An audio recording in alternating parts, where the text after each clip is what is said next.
On a entendu des propos peu élogieux à l'endroit du système des Nations Unies.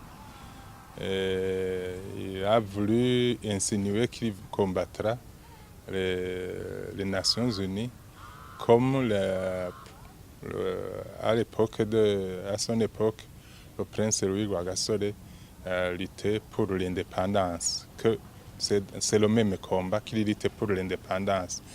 Ce qu'il ignore, c'est que le prince Louis Rwagasore, en luttant pour l'indépendance, il avait l'ONU à ses côtés, contre la Belgique qui ne voulait pas accorder l'indépendance.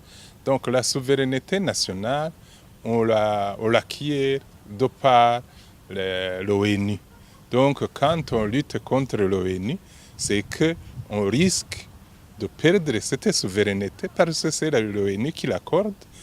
Lorsqu'un État ne respecte pas les droits de l'homme à un degré inacceptable, les Nations Unies retirent la souveraineté à cet État et envoient des troupes au nom du chapitre 7 pour ramener la paix et la sécurité.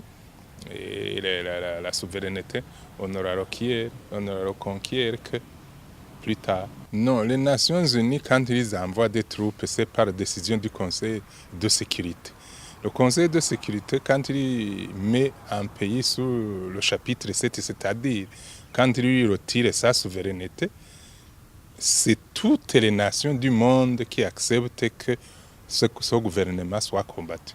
Donc, aucun État, même les États-Unis, même n'importe quel pays du monde, si les Nations Unies, entendez, Nations Unies décident de vous combattre, vous ne pouvez pas gagner.